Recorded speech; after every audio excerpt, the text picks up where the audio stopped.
Assalamualaikum warahmatullahi wabarakatuh, teman-teman.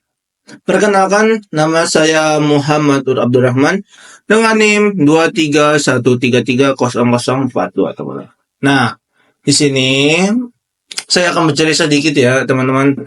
Pas saya ada di kampus, pas materi Pak Adi itu beliau menyuruh kita kayak menceritakan sudah sampai mana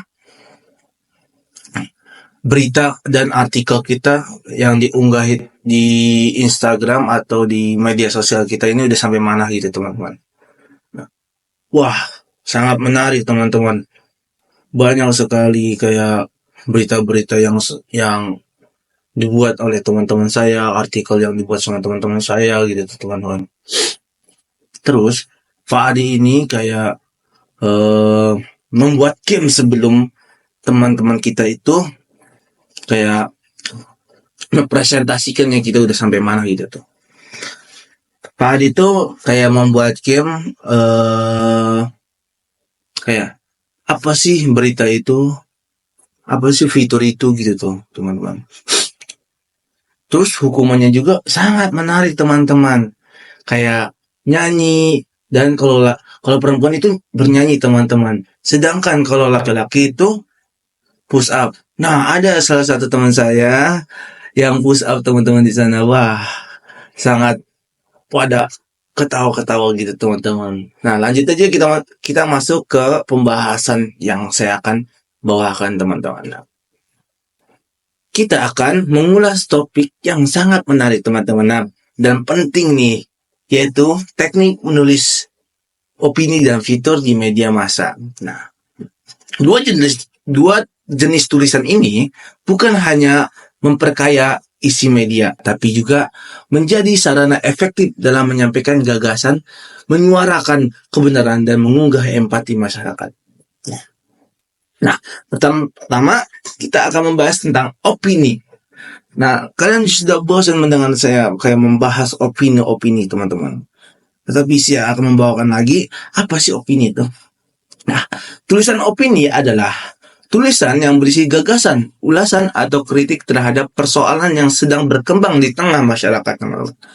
Bahasa yang digunakan memang ilmiah, namun tetapi harus populer, artinya mudah dimengerti oleh semua kalangan pembaca, teman-teman. Topik opini bisa sangat beragam, teman-teman. Misalnya, isu kualitas pendidikan yang buruk, korupsi yang merajalela, bencana yang terus terjadi, hingga merosotnya etika pejabat dan mentalitas generasi muda, teman-teman. Nah, tulisan opini ini menjadi jembatan antara kegelisahan masyarakat dengan dunia pemikiran yang kritis, teman-teman. Tapi juga tidak semua tulisan bisa disebut opini yang baik, teman-teman. Ada rambu-rambu yang perlu diperhatikan. Yang pertama itu, isu yang diangkat harus aktual, masih hangat dibicarakan oleh orang-orang.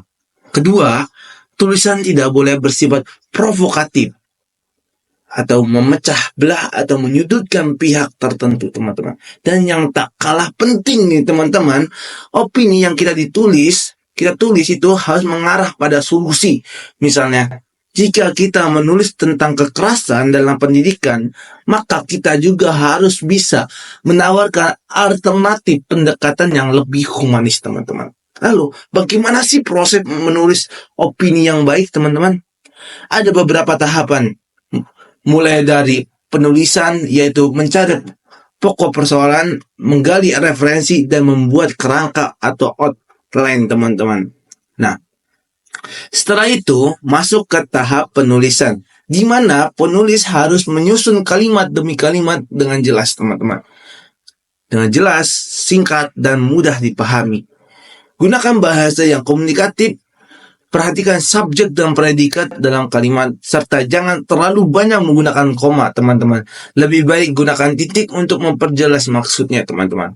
Nah, kemudian masuk ke tahap terakhir, yaitu pasca penulisan. Nah, di sini penulis melakukan penyutingan atau revisi, memperbaiki struktur kalimat, pemilihan kata, tanda baca, dan memastikan bahwa isi tulisan aman dari kesalahan informasi atau potensi pencemaran nama baik, teman-teman. Selain opini, ada juga tulisan yang disebut feature, teman-teman. Nah, ini adalah jenis tulisan yang lebih kreatif, menyentuh isi emosional, dan sering disebut sebagai berita ringan atau kisah di balik berita. Fitur biasanya membahas hal-hal yang lebih humanis, misalnya kisah perjuangan seseorang pemecah batu, penjual daun jati di desa, atlet yang berhasil meraih medali emas, atau bahkan kisah spiritual seseorang yang mendaki Mount Everest. Asik. Fitur ini membawa pembaca untuk merasakan dan mengalami, bukan hanya mengetahui, teman-teman. Jenis-jenis fitur pun bermacam-macam.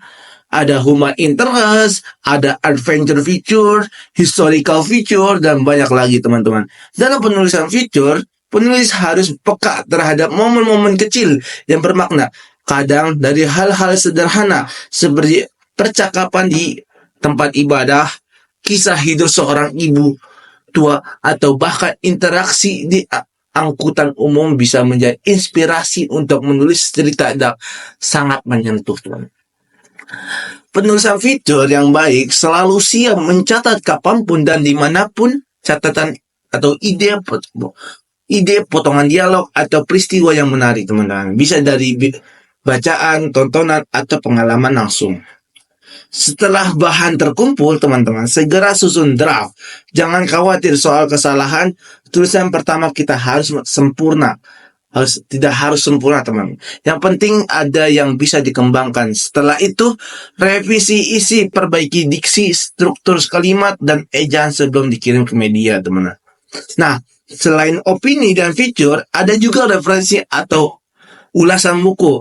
Ini adalah bentuk tulisan yang menilai isi buku, memberikan ulasan kritis, serta menyampaikan rekomendasi kepada pembaca. Dalam resensi, penulis menyebutkan identitas buku, judul, penulis, penerbit, tahun terbit, dan jumlah halamannya, teman-teman. Setelah itu, bahas isi buku secara sistematis dan beri pendapat mengenai keunggulan dan kekurangannya. Tapi ingat, teman-teman, jika ada kekurangan, sampaikan dengan cara elegan. Akhirnya, baik opini, feature, maupun resensi, semuanya menuntut ketekunan, kepekaan, dan keberanian, teman-teman. Keberanian untuk menyuratkan isi hati, pikiran, serta menyentuh pembaca dengan tulisan. Mulailah dari hal sederhana, teman-teman. Jangan menunggu inspirasi besar datang. Ambil pena, buka laptop, dan tulislah. Karena dalam setiap tulisan selalu ada kemungkinan untuk mengubah dunia, meski hanya satu paragraf pada satu waktu. Terima kasih sudah menyimak pembahasan saya. Sampai jumpa dalam pembahasan literasi media berikutnya. Kurang lebihnya mohon maaf. Wassalamualaikum warahmatullahi wabarakatuh.